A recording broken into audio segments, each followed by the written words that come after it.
할렐루야, 성경 통독 241제입니다. 오늘은 학개서 1장에서 2장을 살펴보도록 하겠습니다. 학개는 2장까지 되어 있기 때문에 오늘 2장을 살펴보면서 마치도록 하겠습니다.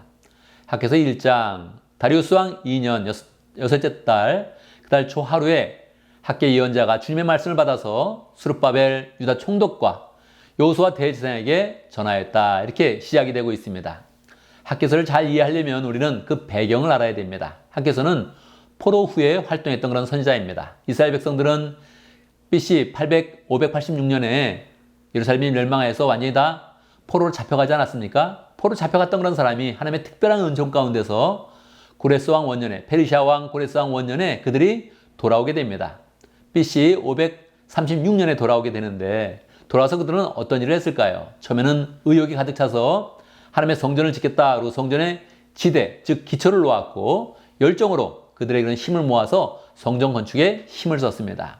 주변의 반응은 어떠했을까요? 특별히 사마리아 중심에 있는 그런 사람들을 통해서 계속 방해 공작이 들어왔습니다. 여러 사람이 방해를 해가지고 황제에게 조서를 보내가지고 이스라엘은 늘 반역을 일삼는데 이렇게 성전을 건축하고 성벽을 완성하면 이들은 반역을 할 것입니다. 이렇게 이야기해서 페르시아 황제가 성전 건축을 못하게 이렇게 만든 것입니다. 그래서 성전 건축이 중단된 그런 상태였죠. 그 시간이 16년까지 흐르게 되었습니다. 그럼 16년 동안 사람들은 무엇을 했겠습니까?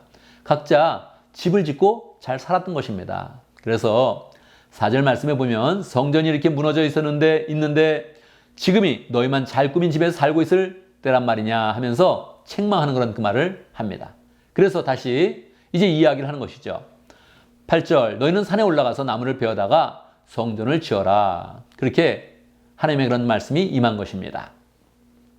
이 성전을 건축하는 것이 그 사람들은 원래 성전 건축할 그런 마음이 있었고 열심히 내서 지었습니다. 그런데 페르시아 왕이 못하게 하니까, 조서를 내서 못하게 하니까 못한 것이죠. 그래서 16년 동안 기다리다가 이제 이건 안 되나 보다 생각하고 집을 막 지었던 것입니다. 그런데 다시 하나님의 그런 그 말씀이 임해서 성전을 지어라 이렇게 이야기하니까 어떻게 해야겠습니까? 놀랍게도 그들은 하나님의 말씀을 듣고서 감동이 되었습니다. 그래서 12절 스룹바벨과 대제사장 여호수아는 학개 예언자의 말을 따랐다. 그렇게 이야기하고요. 백성은 주님을 두려워하였다. 그렇게 이야기합니다. 하나님의 말씀을 듣는 순간에 우리가 왜 성전 건축을 계속하지 못했을까? 그렇게 자책을 하면서 그들은 다시 생각을 하게 되었던 것입니다.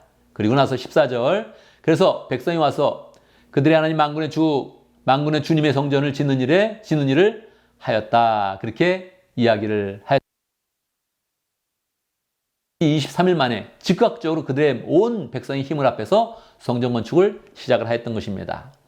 그러면 분명히 조서를 내려서 성전 건축을 중단케 하였는데 다시 16년 만에 성전을 재개하면 방해 공작이 다시 들어올 거 아닙니까? 그때는 어떻게 대처하겠습니까? 그들은 담대하게 대처했습니다. 건축 방해를 하면서 관리들이 와서 너희들은 왜 하냐 했을 때 담대하게 이야기했습니다. 이거 원래 처음서부터 고레스 왕이 이거 지으라 그래서 지은 겁니다. 심지어는 재료까지 다 주었습니다. 조서를 찾아보십시오. 이렇게 이야기를 한 것이죠. 이 모든 그런 배경은 에스라서에 나와 있죠. 정말로 그들이 찾아보니까 원래 고레스 왕이 이렇게 칙령을 내린 것입니다. 그러니까 그런 사실이 다 있으니까 그런 방해가 그냥 사그러들게 된 것입니다. 2장에 보면 그해 7째 달에 한번 6째 달에 말씀이 주어지고 한 달 후에 다시 또 하나님의 말씀이 강하게 학개에게 임했습니다. 4절 스룹바벨아 힘을 내어라. 여호수아 대제사장아 힘을 내어라. 내가 너희와 함께 있으니 너희는 이 일을 계속하여라. 성전 건축하는 것이 힘도 들고요, 돈도 들고요, 여러 가지 애써야 되는데 하나님께서 격려하시면서 이 일을 계속하라고 말씀해 주고 있는 것입니다. 15절 하나님께서 묻습니다. 주의 성전을 아직 짓지 않았을 때 너희의 형편이 어떠했느냐. 성전 짓지 않고 그냥 막 살 때 하나님의 그런 심판이 임했다는 것입니다. 내가 너희를 깐풍이 병과 녹병으로 쳤다. 너희 손을 갖고 모든 농작물을 우박으로 쳤다. 그런데도 나에게로 돌아온 사람은 아무도 없다. 하나님께서 성전을 거치지 않고 그냥 살 때 하나님의 축복이 임하지 않고 도리어 하나님의 그런 재앙의 그런 심판이 임해서 그들이 어려움에 처했다는 것입니다. 그런데도 그들이 아직 회개하지 못하고 잘 깨닫지 못했던 것이죠. 자, 그래서 다시 하나님의 말씀이 정확히 임했고 그들이 하나님의 말씀을 따랐습니다. 어떻게 되겠습니까? 19절 오늘부터는 내가 복을 내리겠다. 할렐루야. 하나님의 성전을 열심히 건축하면 복을 내리는 것이지요. 20절 보면 그달 24일에 한 번 더 말씀이 주어집니다. 하나님께서 말씀하실 때 23절 나 만군의 말이다. 나의 종 수르바벨아 그날이 오면 내가 너를 높이겠다.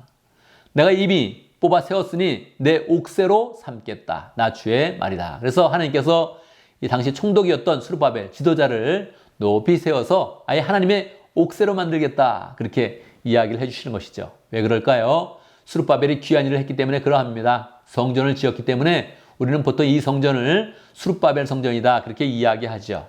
왜 이 성전을 짓는 것이 중요합니까? 이 성전이 하나님과 우리 사이를 이어주는 중보자의 그런 역할을 하는, 중보의 역할을 하는데 이 성전이 바로 예수님을 상징하는 것입니다. 예수님을 통하여서 모든 사람을 구원하는 그런 일에 사용될 것이니 예수님을 상징하는 그런 성전을 잘 짓는 것, 이것이 정말로 사람이 하는 일 중에 영광스러운 일이어서 내가 수르바벨을 높여주겠고 예수님을 높이는 것처럼 내가 너를 예수님의 영광으로 덮어주겠다. 이렇게 약속을 해주는 것입니다. 그래서 우리가 어떤 일을 할 때 늘 예수님을 중심으로 한 그런 삶, 예수님을 섬기는 일에 최선을 다하겠다. 이렇게 마음을 먹어야겠습니다. 이것은 교회 건축과는 약간의 차이가 있습니다. 교회는 예배당이라고 이렇게 부르는 것이고 이 성전은 특별히 전적으로 예수 그리스도를 상징하는 것입니다. 그래서 하나님께서 귀히 여겼고 이것을 짓는 그런 사람에게 축복을 내리신 것이다. 이렇게 이해할 수 있겠습니다. 우리 내일 이어서 계속 스가랴서를 함께 보도록 하겠습니다.